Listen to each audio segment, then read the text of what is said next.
letupan dari Bu Menteri yang melaporkan ada 21 juta data kemiskinan bermasalah, saya kira ini perlu kita clearkan, sehingga pertanyaan was-was atau prasangka-prasangka dari masyarakat yang penerima manfaat itu tidak ketar-ketir, Bu Menteri. Jangan-jangan saya ini coret, jangan-jangan saya masih berhak tapi kena coret. Nah, ini mungkin parameter atau basis dari Kementerian Sosial untuk mengatakan bahwa ada 21 juta data itu bermasalah, perlu kita clearkan. Karena sebentar lagi kita akan membahas anggaran. Kalau memang 21 juta itu bermasalah, tentu akan berakibat dengan pengurangan anggaran. Atau mungkin tidak dikurangi, tapi kita, karena antrinya banyak, saya tahu Bu Menteri, yang mendapatkan manfaat itu masih sangat terbatas, yang antrinya memang panjang. Nah, mungkin dengan perapian data itu, yang sama sekali belum tersentuh selama ini berhak mendapatkan, bisa kita masukkan untuk penerimaan manfaat. Jadi permasalahan awal adalah di sini. Tahun 2020, BPKP menyampaikan terdapat 3.877 sekian data NIK penerima bansos yang tidak valid.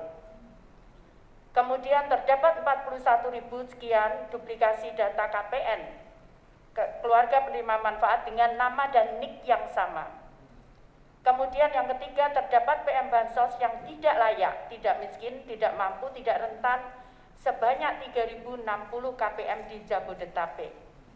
Terdapat KPM telah pindah meninggal tanpa ahli waris tidak dikenal, tidak ditemukan sebanyak 6.921 KPM.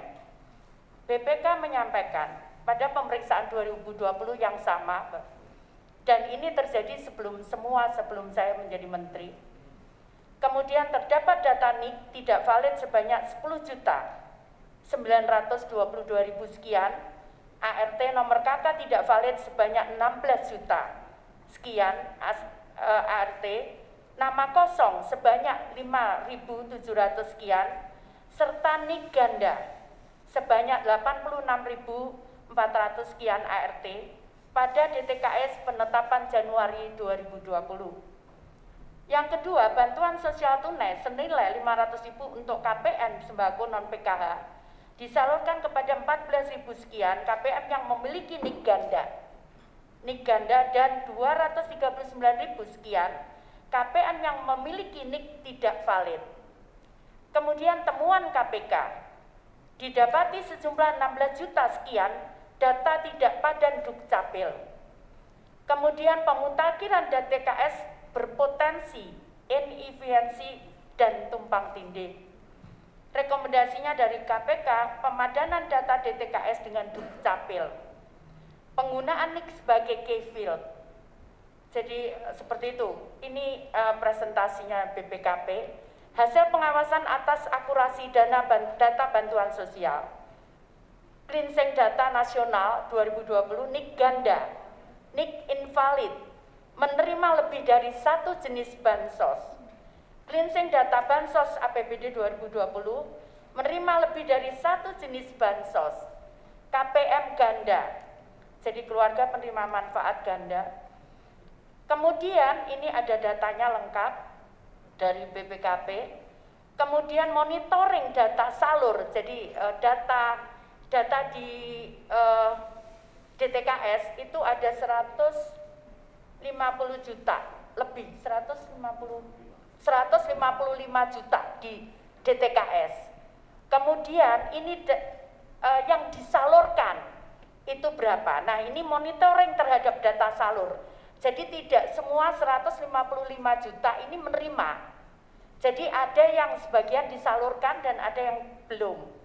Ada yang tidak. Kemudian disampaikan oleh monitoring data salur bansos tahun 2021 oleh BPKP dan APIP, NIK tidak padan antara pusat dan daerah. Kendala akses ke 6MG dan Dukcapil kurang sarpras termasuk jaringan internet. SDM terbatas dan kurangnya sosialisasi cara perbaikan. Kemudian rekomendasi BPKP, Kementerian Sosial berkoordinasi dengan Ditjen Dukcapil Kemendagri untuk menyelesaikan masalah NIK dan seterusnya. Kemudian hasil pengawasan atas akurasi data bansos.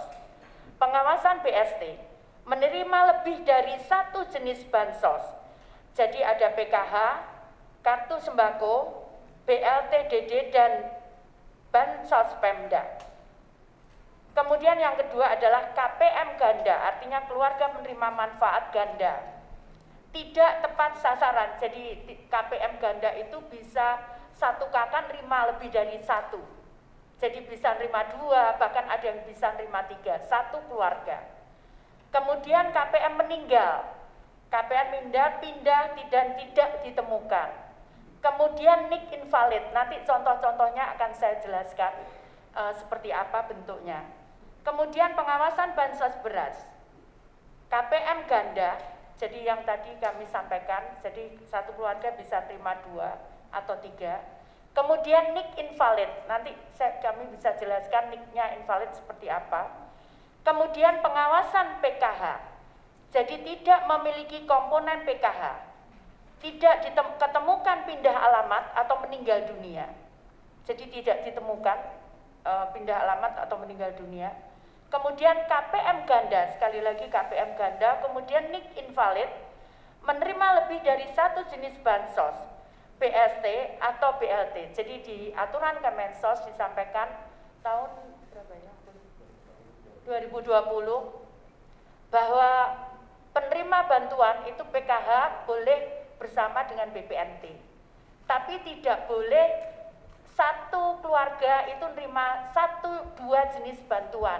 Jadi PKH misalkan satu keluarga nerima dua, nggak boleh. Kemudian BPNT satu keluarga nerima dua, nggak boleh. Kemudian kalau penerima sudah menerima PKH atau sudah menerima BPNT, tidak boleh menerima BST, seperti itu. Jadi di aturan Kemensos 2020. Kemudian pengawasan BPNT, KPM ganda, ini yang tadi kami sampaikan. Kemudian NIK invalid, kemudian menerima lebih dari satu jenis bansos, ini yang tadi kami maksudkan, BSE dan atau BLT. Kemudian ini rangkumannya tidak usah saya. Jadi rangkuman dari temuan surat BPKP tentang perkembangan pengujian dalam sinkronisasi data usulan penerima BST 11 Mei 2020, yaitu pengujian mencakup 216 dari 503 kabupaten kota. Jumlah KK dalam DTKS pada 216 Pemkab kabupaten kota sebanyak 3.440.000 sekian. Usulan Pemda non DTKS sebanyak 3.022.000 sekian. Ditemukan sebanyak 1.524.000 sekian KK telah terdaftar di DTKS dan sebanyak 127.000 sekian KK merupakan data ganda dan data invalid. Sehingga usulan bersih Pemkab Ganda hanya sebanyak 1.369.000 sekian KK. Dengan demikian jumlah KK yang membutuhkan bansos pada 216 Pemkab kota sebanyak 1.369.000 sekian. Dari 4.800.000 sekian tersebut, kuota yang tersedia untuk disalurkan adalah 3.311.000 sekian, sehingga masih terdapat 1.498 belum dicakup oleh BST. Kemudian laporan BPK terkait LHP kepatuhan atas pengelolaan tanggung jawab keuangan negara penanganan pandemi COVID-19 tahun 2020. Terdapat data NIK tidak valid sebanyak 10.900.000 sekian. Nomor KK tidak valid sebanyak 16.373.000 sekian. Nama kosong sebanyak 5.702 RT. Dan NIK ganda sebanyak 86.000 sekian ART. Pada DTKS penetapan Januari 2020, terdapat data identitas penerima bansos PKH berupa nomor identitas kependudukan NIK ganda pada setiap tahap atau bulan penyaluran bansos sebanyak 748.000 sekian KPM dengan penyaluran bansos sebesar 240.988 juta sekian. Bantuan program sembako disalurkan pada 593.163 KPM yang memiliki NIK ganda dan 2.087.000 sekian KPM yang memiliki NIK yang tidak valid. Bantuan program sembako disalurkan pada 1.035.000 sekian KPM ganda identik nanti kami bisa tunjukkan identik itu seperti apa. Kemudian 569, 93 KPM ganda dalam keluarga. Jadi tadi yang saya sebutkan dalam keluarga, karena satu keluarga bisa menerima dua. Jadi misalkan bapak, suami atau bapak dengan anak, itu nerima dari satu kakak. Dalam satu kakak bisa nerima lebih dari 2 bansos. Ini yang tidak boleh di aturan Kemensos. Yang memiliki nik ganda dan 239.000 sekian KPN yang memiliki nik tidak valid. Yang ketiga, surat edaran KPK tanggal 29 April 2020. Pemadanan DTKS dengan data Dukcapil di Kemendagri, UPDjen Dukcapil berdasarkan nomor induk kependudukan. Perbaikan ketepatan status PM dengan bantuan pendataan oleh pemerintah daerah dan prosedur verifali. KL dan Pemda dapat melakukan pendataan di lapangan. KL dan Pemda mengedepankan transparansi dan akuntabilitas dalam bentuk menjamin keterbukaan, meningkatkan peran serta masyarakat dengan menyediakan fasilitas pengaduan dan membuka informasi tindak lanjutnya. Surat hasil kajian KPK terhadap pengelolaan bantuan sosial tanggal 3 Desember 2020. Akurasi data penerima bantuan sosial, kualitas data penerima bantuan sosial, transparansi data dan pemutakhiran data. Jadi kenapa kemudian kami nyampaikan, karena ini adalah hasil temuan KPK. Kemudian penyaluran bansos beras, sinkronisasi program bansos, waktu perencanaan dan implementasi serta mitigasi risiko. Berdasarkan hasil pemadanan DTKS penetapan Januari 20 dari Kemensos dengan data nik pada Ditjen Dukcapil Kemendagri yang dilakukan pada bulan Juni 2020, dari 97 juta sekian data yang dipadankan masih terdapat 17,28% data yang tidak padan dengan nik Dukcapil atau sebesar 16 juta sekian data.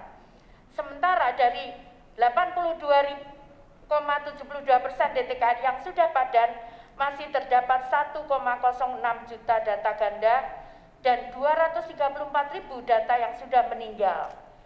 Dan dari DTKS yang sudah padan dengan nik masih teridentifikasi 17.700.000 sekian anggota keluarga inti lainnya, baik kepala keluarga. Jadi ini suami istri, anak yang susu tidak termasuk di dalam DTKS, maksudnya tidak ada di dalam DTKS. Kemudian 8,84% data penerima program PKH khususnya pengurus kartu tidak berasal dari DTKS. Nanti akan kami jelaskan kenapa demikian. Atau sejumlah 884.000 sekian KPM keluarga penerima manfaat. 5,76 persen data penerima program BPNT kartu sembako tidak berasal dari DTKS. 26,3 juta penerima bantuan iuran jaminan kesehatan tidak berasal dari DTKS dan 10,3 juta jiwa yang terdapat pada DTKS belum terdaftar pada BPJS Kesehatan. Berdasarkan data BPJS Kesehatan diketahui sekitar 600.000 jiwa dalam DTKS terdaftar sebagai peserta semen pekerja penerima upah penyelenggara negara. Berdasarkan pemadanan yang dilakukan di internal Kemensos masih didapati data ganda pada menerima bantuan sembako. Berdasarkan pengelolaan data bantuan sosial di Jawa Barat dan Jawa Tengah, masih ditemukan penerima bansos reguler menerima bantuan terkait dengan penanganan COVID-19, seperti bantuan sosial tunai dan bantuan langsung tunai dana desa. Jadi menerima ganda. Memperbaiki akurasi data TKS antara dengan cara melakukan pemadanan dengan Kemendagri sebelum penetapan DTKS untuk memperbarui data terkait lahir, mati, dan pindah. Melakukan perbaikan tata kelola internal, mengintegrasikan data salur bansos terpadu di internal Kemensos, yaitu penetapan penerima PKH dan BPNT dan DTKS di Pusdatin Kemensos. Jadi kami perlu jelaskan di awal, Pak, ini ada DTKS, kemudian ini ada data PKH sendiri dikelola oleh Ditjen Lijamsos, kemudian ini ada data PST, kemudian ini ada data BPNT. Jadi kenapa daerah mengusulkan ke Sikenji, itu kenapa tidak masuk begini? karena memang tidak ada koneksinya antara Jadi inilah yang kemudian kemarin kita tertibkan, Pak. Saya melakukan penertiban ini dan sekarang alhamdulillah sudah 1. Jadi data DTKS akan digunakan untuk 3 jenis bantuan ini. Jadi tidak ada lagi tawar-menawar. Jadi kalau ada usulan masuk daerah, itu masuk DTKS, kemudian DTKS menyerahkan data itu ke 2 bantuan sekarang. Dulu kemarin 3, sekarang 2. Jadi BPNT dan PKH. Itu. Jadi seperti itu. Nah, kemudian ini kenapa permintaan dari KPK seperti itu. Kemudian berikutnya, menjadikan pada NIK dan DTKS sebagai persyaratan penyaluran bantuan sosial yang ditulangkan dalam perjanjian kerjasama dengan himpunan bank milik negara sebagai penyalur bansos. Mengintegrasikan seluruh data penerima bantuan sosial di masa pandemi COVID dalam satu basis data. Kemudian belum tersedia akses publik 1 pintu terhadap data penerima bansos. Ini yang kenapa kemudian kita hanya dari DTKS nanti ke depannya penerima ini. Jadi daerah mengusahakan lewat DTKS, kemudian baru digunakan untuk BPNT dan PKH. Kemudian menjadikan HTP Cek Bansos SI Kemsos Go ID sebagai platform sumber data. Kemudian memastikan vendor penyalur bansos menyediakan dashboard informasi penyaluran untuk monitoring dan evaluasi pengambilan keputusan. Jadi atas dasar ini saat ini kami sedang menyiapkan, Pak, data koneksitas dengan data di Dukcapil supaya daerah juga bebannya tidak berat. Jadi kami akan bangun fiber optik yang besar dengan Dukcapil, dengan Kementerian Keuangan, dan nanti kita juga minta Himbara. Sehingga ada dashboard khusus yang untuk penanganan ini. Kemudian akibat dari regulasi yang tidak sinkron, maka terdapat beberapa kali pemutakhiran data antara DTKS dan pemutakhiran program bantuan sosial di lapangan keluarga yang sama bisa dimutakhirkan sampai 3-4 kali. DTKS, PKH, PBI, BPNT. Padahal yang terpenting dan terutama adalah memastikan pemutakhiran DTKS dan menentukan penerima program bantuan berdasarkan DTKS. Rencana pemutakhiran DTKS serempak diprogramkan pada tahun 2021 dengan pendekatan sentralistik. Penyelenggara adalah Kementerian Sosial sendiri di bawah Pusdaten Kemensos dan mencakup seluruh pemerintah daerah se-Indonesia. Data terbaru Juli 2020 di Kemensos menunjukkan bahwa mayoritas pemerintah daerah justru sudah melakukan pemutakhiran DTKS dengan kategori sebagai berikut. 406 pemerintah daerah melakukan finalisasi data, di mana 331 pemerintah daerah melakukan verifikasi dan validasi kepada lebih dari 10% jumlah DTKS-nya. 63 pemerintah daerah tidak melakukan pemutakhiran per Juli 2020. 48 pemerintah daerah belum pernah melakukan update sama sekali sejak 2015. Berdasarkan data di atas dapat disimpulkan bahwa pandemi COVID-19 secara tidak langsung telah menggugah partisipasi Pemda untuk berkontribusi dalam pemutakhiran data DTKS. Di dinamika lainnya adalah Kementerian Dalam Negeri telah mengeluarkan Permendagri 4020 tentang pedoman penyusunan kerja rencana daerah 2021 yang sudah mewajibkan pemutakhiran data terpadu penanggulangan kemiskinan dijadikan sebagai prioritas dalam dokumen perencanaan daerah. Sampling yang kami lakukan terhadap 81 Pemda menyatakan bahwa 68% atau 55 Pemda sudah menganggarkan dana APBD untuk pendataan. Verifikasi dan validasi DTKS pada tahun 2021 selaras dengan Permendagri 4020. Efisiensi anggaran untuk program pemutakhiran 2021 akan terjadi sebesar 581 miliar rupiah. Rincian rencana rata-rata anggaran verifikasi dan validasi per rumah tangga yang akan dikeluarkan Kemensos tahun 2021 ternyata jauh lebih besar dari rata-rata anggaran pendataan dan verifikasi dan validasi yang dikeluarkan Pemda untuk pemutakhiran data kesejahteraan sosial tahun 2020.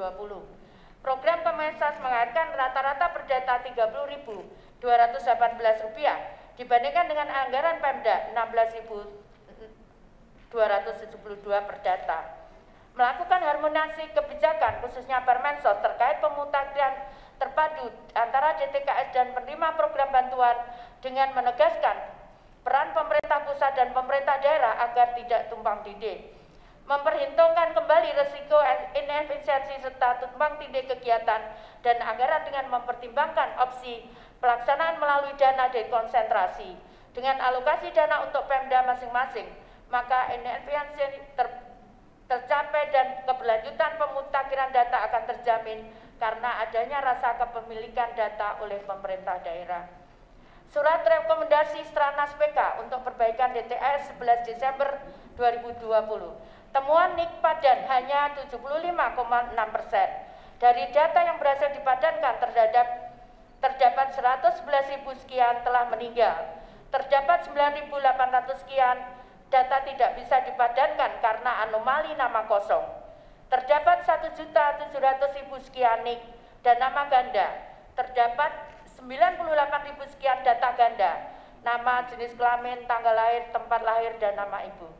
Rekomendasi menghapus anomali nama kosong, menyesuaikan DTKS dengan data kependudukan yang berhasil dipadankan, termasuk mengisi elemen data kosong, memastikan penggabungan program bantuan yang diberikan kepada data ganda. Jadi yang tadi 3 bantuan itu Pak diminta untuk kita menjadikan satu data. Jadi yang ini bermaksudnya seperti itu dan alhamdulillah kita sudah lakukan itu saat ini. Kemudian merumuskan solusi perbaikan data 22 juta sekian, jadi lebih besar dibandingkan data kami Pak sebetulnya. Kemudian ini temuan-temuan arsip, pemeriksaan arsip. Ya, kemudian upaya yang kita lakukan. Jadi ini peta di mana tadi ada yang data menerima, tadi kami sampaikan ada yang menerima ini berangkat dari data salur Pak. Jadi bukan data DTKS yang 155 juta. Jadi kami punya data 155 juta yang saat ini sedang kami proses pemadamannya dengan Dukcapil Kependudukan. Nah ini adalah data salur, kami menganalisa data yang sudah pernah disalurkan. Jadi jumlahnya kurang lebih 56 juta kurang lebih yang sudah pernah disalurkan. Kemudian ada yang perlu kita lakukan adalah jadi penyatuan 4 pulau data. Jadi yang tadi kami sampaikan ada DTKS, ada PKH, ada BPNT dan ada BST. Sehingga kami jaduk satukan supaya akhirnya terjadilah itu yang tadi keluar. Kenapa kemudian keluar akhirnya 21 juta itu. Nah, di New DTKS 1 April 2020, kemudian menegakkan kriteria data PM Padan Dukcapil, kecuali Papua karena masih banyak belum direkam perekaman, kemudian Papua Barat, Maluku dan Maluku Utara, NTT, jadi ini pertimbangannya kenapa kita karena masih banyak yang ada di atas gunung-gunung belum kita data. Ini kita akan lakukan upaya terus untuk pendataan. Kami minta bantuan, ada beberapa perguruan tinggi yang membantu, termasuk di Papua, untuk kemudian keluarga suku anak dalam, KAT. Kemudian PM Tunggal, jadi PM Tunggal itu satu keluarga, jadi satu keluarga, jadi kan satu keluarga itu ada suami, anak gitu.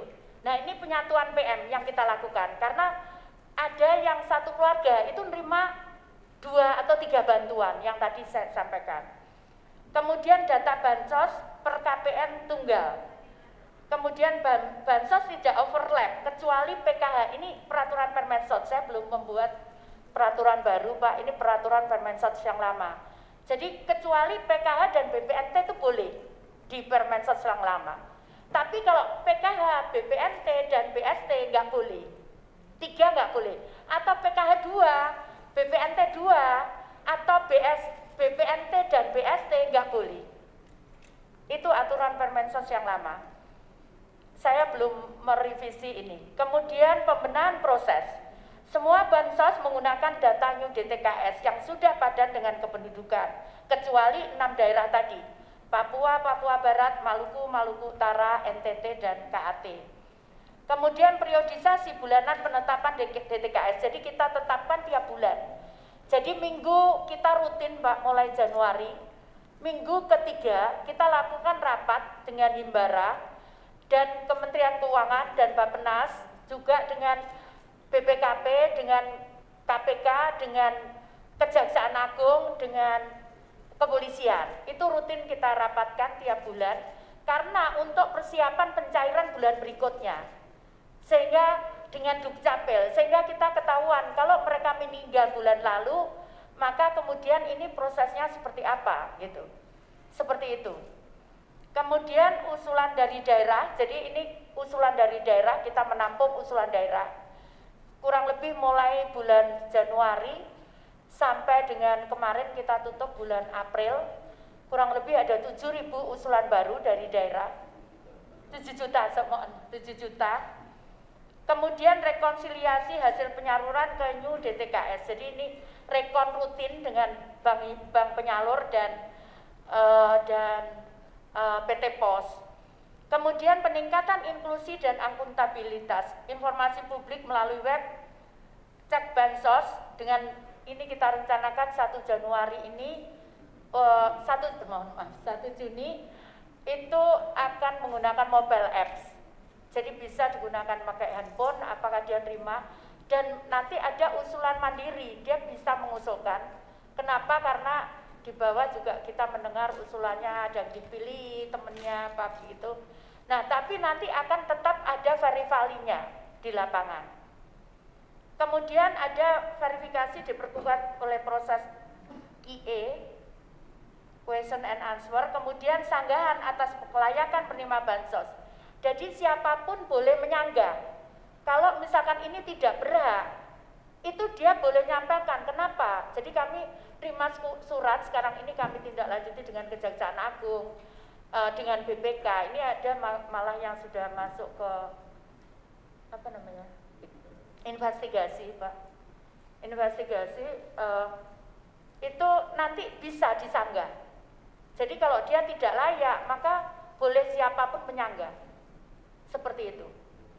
Nah, kemudian pemantauan progres salur oleh PM. Jadi penerima manfaat juga bisa mengecek apakah mereka sudah disalurkan apa belum. Karena nyon sewu kan ada di kami. Kemudian kami kirim ke Kementerian Keuangan. Kami juga akan membuat jaringan dengan Kementerian Keuangan. Alhamdulillah sudah dibuka. Nah, kemudian itu ke bank atau ke PT Pos. Permasalahannya adalah apakah dari bank itu sudah disalurkan. Maka kemudian dia boleh mengkomplain kalau misalkan saya kok belum cair gitu, dengan cukup dengan mobile apps. Jadi bisa dengan handphone seperti itu. Nanti ke depannya. Kemudian saat ini kondisinya adalah, jadi saya mengirim surat ke kepala daerah untuk perbaikan data yang kurang dari 50%. Jadi Pemda boleh mengajukan perbaikan data. Kalau dia tidak berkenan atau ini tidak layak menerima bantuan, maka dia boleh nyampaikan ke kita. Nanti akan ada jumlahnya, berapa yang ditolak, di denial, tidak layakkan oleh Pemda ada. Menurut Pemda ini tidak layak karena di Perpres berapa ya? Yang harus dari daerah data itu. Undang-Undang 13/2011 bahwa data itu harus dari daerah. Jadi data untuk menerima itu harus dari daerah usulannya. Jadi kami pegang itu. Kemudian surat Mensos tanggal 25 Maret. Jadi tanggal 12 Maret, kemudian 25 Maret kami kirim surat, kemudian 19 April. Jadi khusus untuk daerah-daerah yang kurang dari 50% kita turun, Pak. Ada di beberapa daerah kita bantu untuk bagaimana percepatan validasi itu minimal padan dengan Dukcapil, minimal itu. Jadi kemudian setelah itu daerah harus wajib untuk memverifikasi apakah ini sudah layak atau tidak. Untuk data yang meninggal kami sudah connect dengan data kependudukan.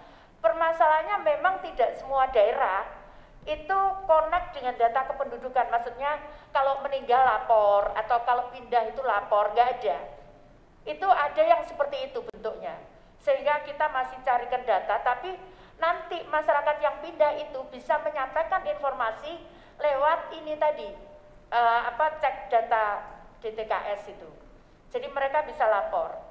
Kemudian perbaikan data lebih besar 2.274 Pemda dengan surat Mensos, jadi untuk pemadanan. Kemudian tanggal 25 Maret untuk verifikasi kelayakan dan pemadanan data kependudukan.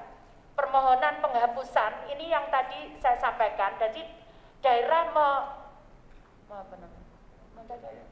tidak layak, menyampaikan tidak layak.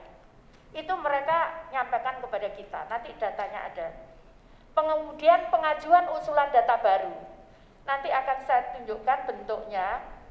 Jadi nanti ke depan Bapak, diumumkan data, diumumkan ke publik 48 juta. 48 juta padan Dukcapil. Ini yang kita verifikasi karena data salur, Pak. Kemudian update data tiap bulan, proses dari RT RW, Bapak Ibu nanti bisa melihat itu. Kita akan buka semua transparansi dari RT RW sampai daerah. Kemudian semua bisa melihat.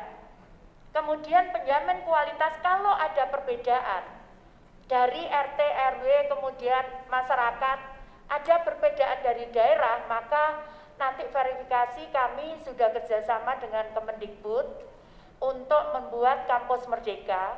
Kami diberikan 20 SKS untuk nanti para mahasiswa itu membantu untuk daerah dan masyarakat kalau dia ingin menginput atau dia mengusulkan dirinya untuk penerima bantuan sosial. Kemudian perbaikan data, jadi melalui parameter kemiskinan, bencana, dan sebagainya. Jadi kami masukkan Pak, itu yang baru, itu adalah bencana. Kemudian realisasi mingguan, ini kalau ada yang meninggal dan sebagainya. Kemudian lahir, mati, pindah, datang. Jadi kalau dia lahir, misalkan orang miskin, dia lahir, nanti ke depan bisa diupdate data itu dengan data kalau dia masuk PKH. Misalkan dulunya anaknya 1, kemudian dia punya anak 2. Nah itu kan item di PKH itu sangat, orientasinya sangat keluarga. Jadi maka dia bisa mengajukan tambahan itu. Termasuk data kalau dia misalkan dari SD ke SMP, kemudian SMP ke SMA, maka kemudian dia berhak untuk mengajukan itu, tambahan indeks. Seperti itu. Jadi ini lahir, mati, pindah, datang. Jadi dia boleh saya nyampaikan kalau saya pindah, maka saya diterimakan di sini. Karena selama ini kesulitan, daerah pun kesulitan, bank pun kesulitan, PT Pos juga kesulitan, karena mereka tidak memberitahu pindah kemana. Sehingga kita sulit untuk melakukan itu. Jadi ini nanti saya akan tunjukkan, jadi data tidur, bukan saya hapus Pak, karena nanti kalau yang meninggal dihapus, nanti dijebol, kita nggak tahu mohon maaf, saya pernah jadi saksi di DKI sini, ada data orang meninggal. Kenapa meninggal? Karena dipakai untuk bobol bank. Jadi kenapa ini kita tidak hapus, kita tidurkan, kita bisa keluarkan sekarang pun, tapi harus ada SOP-nya saat membuka ini. Karena kalau nanti terjadi sesuatu, maka kita bisa buka data ini. Jadi itu pernah terjadi, karena itu kenapa saya katakan bukan dihapus, tapi ditidurkan. Karena kalau dihapus, nanti kalau ada tracknya itu, dia kemudian contohnya begini misalkan, kalau dihapus, dia udah meninggal.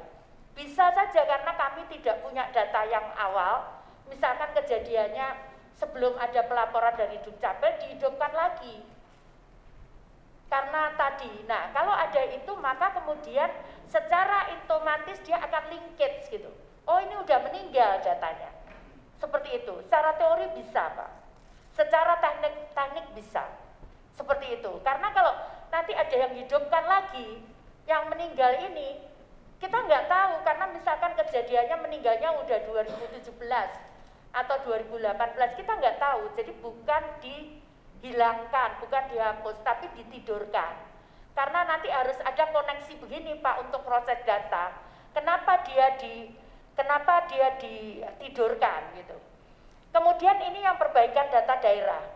Jadi daerah mensurvei apakah tadi Verifali, apakah dia masih layak atau enggak, ini kita serahkan daerah. Karena sesuai Undang-Undang nomor 13 2011 tentang data bahwa Verifali itu harus dilakukan oleh daerah. Kemudian ini ada usulan baru dari daerah, 7.427.109, ini baru. Ini tetap masuk harus lewat DTKS. Kemudian 670.000-nya ditolak atau ditidaklayakkan oleh daerah. Itu 670.000. Jadi yang berhak mentidaklayakkan itu tetap daerah Pak, bukan kami. Kita hanya menetapkan karena tadi kita berpegang pada Undang-Undang nomor 13 tadi 2011 bahwa usulan itu data harus dari daerah. Jadi New DTKS itu yang semesta itu 139.000 tadi 139 juta ini yang padan dengan kependudukan. Nanti mungkin bisa dipakai oleh BPJS, bisa dipakai oleh gas, bisa dipakai oleh macam-macam kita siapkan Pak. Ini sudah padan dengan data kependudukan. Nah, pada Dukcapil 100 juta sekian. Jadi semestanya 139 juta setelah kita cleansing. Kemudian penerima bansos, salur yang dibuka oleh publik itu 52.674.000 sekian. Jumlah data perbaikan kota, yaitu Februari, ini mungkin bisa dilihat datanya ada 312 daerah kota, kemudian naik di bulan Maret 319, kemudian sampai dengan bulan April untuk perbaikan datanya sudah 385 daerah. Ada beberapa daerah yang memang kita butuh bantuan seperti Papua, kita minta bantuan mahasiswa-mahasiswa dari Universitas Cendrawasih untuk membantu. Kemudian ini datanya Pak, presentasi progres perbaikan data ada di kita, saya pikir saya tidak perlu baca, jadi kurang dari 25% itu rata-rata memang di Papua dan Papua Barat. Jadi ini nanti yang kita bantu intens untuk perbaikan datanya. Jadi sampai 50% itu juga masih sebagian besar di Papua dan Papua Barat, serta ada di Maluku. Kemudian ini datanya. Kemudian ini progres perbaikan data kurang dari 20. Nah ini contohnya Pak. Ini perlu saya tampilkan Mbak. Gimana Bapak izin? Perlu ditampilkan? Karena menyangkut juga yang lain, bukan hanya kami. Mohon izin Pak. Disampaikan. Oke. Baik Pak, jadi contohnya begini. Tolong yang data pertama. Itu Yati, NIK-nya 99999. Itu ada berapa nomor? Berapa? 12. Yati enggak kita hilangi, kita betulkan NIK-nya, tapi yang 11 itu yang kita hapus, yang kita tidurkan. Kemudian berikutnya Nur Hayati, NIK-nya sama, bisa dibersani, yang samping kanan itu 35 ya, belakangnya 001. itu Nur Hayati nggak kita hapus, tapi yang lainnya Nur Hayati itu kita hapus, kita tidurkan. Terus ya Pak, saya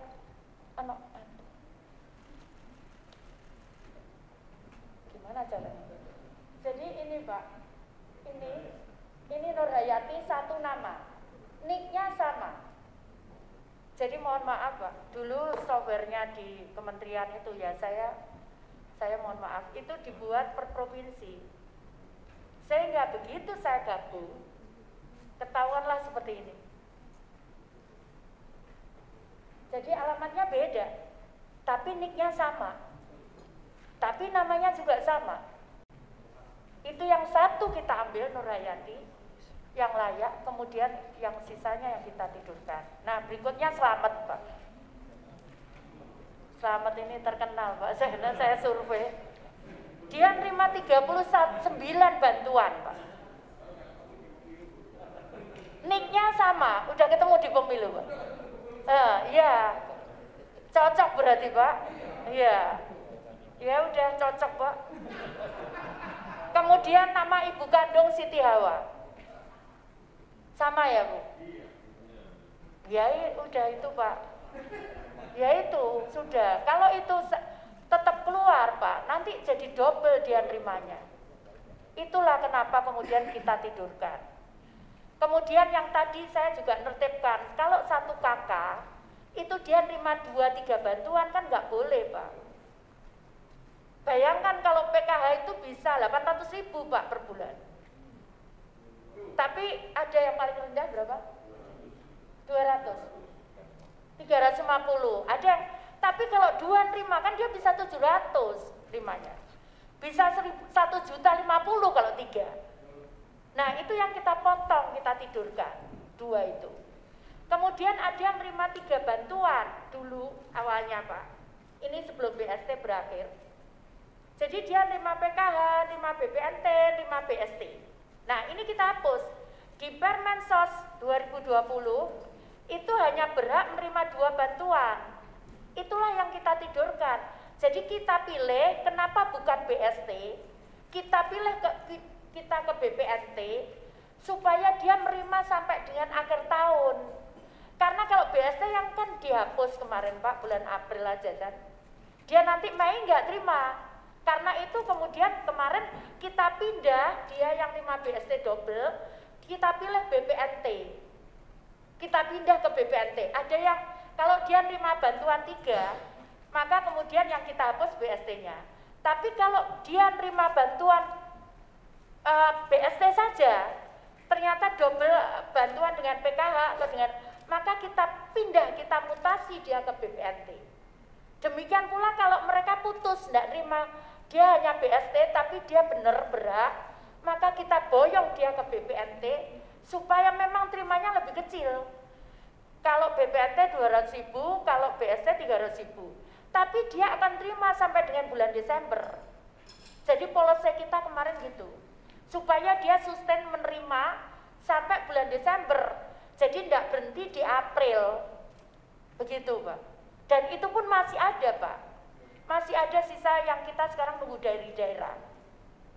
Sekali lagi tidak ada inputan saya kecuali yang orang yang kayak pemulung kayak gitu baru saya masukkan karena itu. Kemudian disabilitas, yang disabilitas itu kita data, kemudian kita cek rekam kependudukannya, kemudian kita masukkan Pak. Kalau lainnya tapi tetap kita serahkan ke daerah untuk dimasukkan.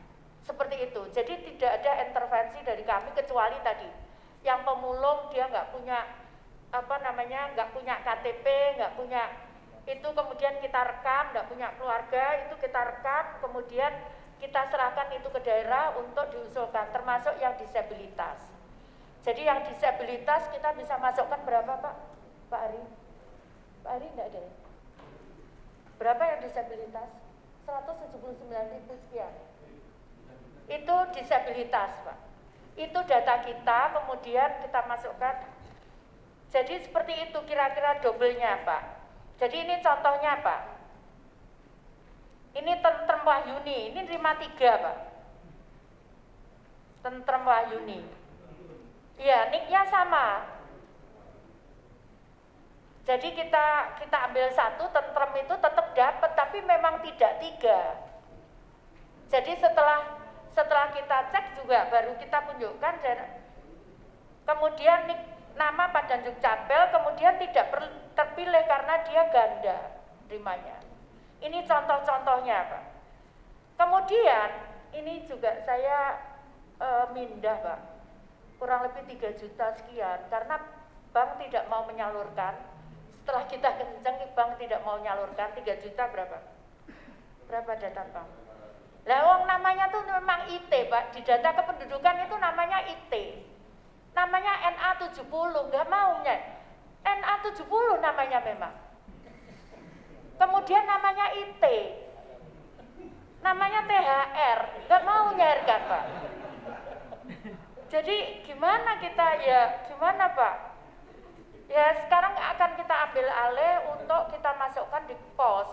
Kasihan mereka memang berat terima. Tapi namanya seperti ini, Pak. Ini ada lahir, mohon maaf Pak, ini data menurut Pak Jonan, itu data lama Pak. Jadi ada yang lahir tahun 2043. Bang nggak mau, ada yang lahir 2060. Ini kan bukan kesalahannya penerima kan Pak. Bang nggak mau ini. Jadi akhirnya kita pindah ke PT Pos. Sekarang ini lagi persiapan untuk ke PT Pos. Kemudian ini tadi IT namanya. Kemudian dusunnya 0, jadi dusunnya 0. Nggak mau juga. Kemudian RW-nya 0. Kalau di desa kan enggak ada RW, enggak ada RT toh. Ada ya? Ada ya?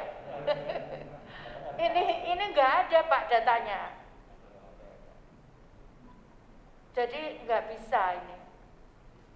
Ini sekarang lagi kita rekap untuk kita betulkan. Jadi data PKH sekarang ini sudah hampir 100% Pak. Hampir sekarang 9.600 sekian ribu, kemudian data BPNT 17 juta sekian. Jadi masih ada 2 juta ini nunggu perbaikan dari daerah. Kemudian yang BST ini yang bulan April 8.900.000 menjadi 9 juta sekian. Seperti itu kira-kira. Kemudian proses lama usulannya Pak. Jadi usulannya adalah ada informasi publik nanti yang akan juga kemudian DTKS diserahkan ke Ditjen, kembali lagi, kemudian ke penyalur kemudian ke BNBA, ke bank, dan kemudian bank masuk ke DTKS lagi seperti itu. Karena kadang tidak sama Pak, yang kita serahkan misalkan 9 juta, tapi ternyata bank hanya nyalurkan sekian juta. Masalahnya macam-macam yang tadi saya sampaikan di antara salah satunya. Nah, data bulan ini yang kita rapatkan di minggu ketiga bulan ini itu akan menjadi input untuk data bulan berikutnya. Ini untuk mengantisipasi kalau terjadi meninggal, pindah, kemudian datang, dan untuk mengantisipasi kalau terjadi bencana. Jadi kejadian bencana makanya nanti kita minta space sekian untuk kita kembalikan kepada daerah kalau terjadi bencana. Kita bisa masukkan itu. Usulan data DTKS, jadi ada informasi publik, jadi nanti semua bisa melihat prosesnya mulai RT, RW dan sebagainya. Itu kemudian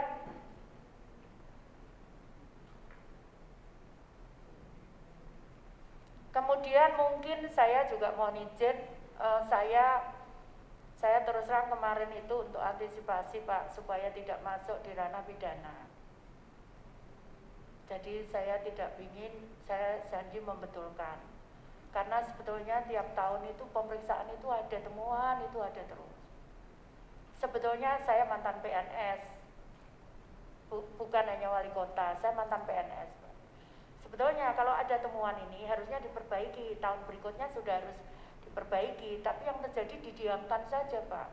Terus terang saya mumet, saya harus menyelesaikan mulai 2015 ini pemeriksaan. Jadi seperti itu, karena itu kenapa saya dului, saya mohon maaf kalau ada yang kurang berkenan. Tapi tidak ada, demi Allah tidak ada niat apapun. Saya sebelumnya ke BPKP itu lebih sering Pak. Karena di BPKP itu dia punya dashboard lengkap Pak. Yang masuk ke tempat kita, ke data kita. Kenapa saya tidak ingin saya masuk ke sini kondisi psikis teman-teman itu sudah down sekali Pak. Diajak ngomong susah. Jadi kenapa kemudian saya dului. Saya sampaikan, tolonglah ini saya betulkan. Saya janji untuk membetulkan, dan kita bicara di setiap prosesnya itu dengan Kejaksaan Agung, dengan kita punya rekaman semuanya, dengan polisi, kepolisian, dengan KPK, dengan BPKP, dengan 4 itu lembaga itu, dengan OJK, dengan BI. Kami selalu ini data undangannya. Jadi ini rutin saya lakukan Pak tiap bulan. Jadi kenapa saya sekali lagi mohon maaf tidak ada niat apapun, tapi saya ingin ya saya sampaikan kalau kita bisa perbaiki kenapa enggak, kenapa saya harus kemudian sebagai menari-nari di atas penderitaan orang lain, saya tidak mau seperti itu. Nah kemudian saya juga mohon izin Pak, untuk e-warung itu akan saya hapus. Karena kemarin saya melihat sendiri Pak dengan Pak Menko di e-warung di Solo, itu saksinya Mbak Dirjen ini, itu masyarakat membeli telur 1 kilo 27.000.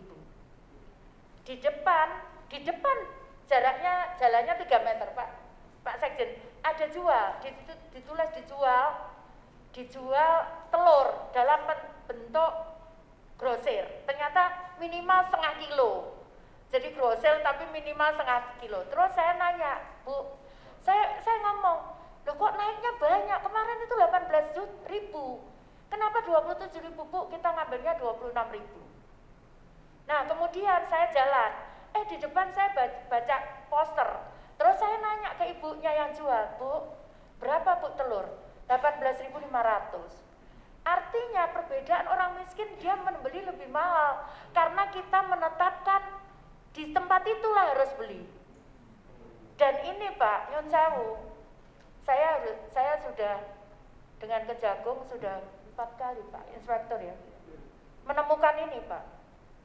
Ada yang saya berhentikan sebagai PKH, ada itu. Jadi kita sudah, mohon maaf saya tidak laporkan karena ini juga supaya teman-teman saya di kementerian ini tenang dulu Pak. Jadi seperti itu.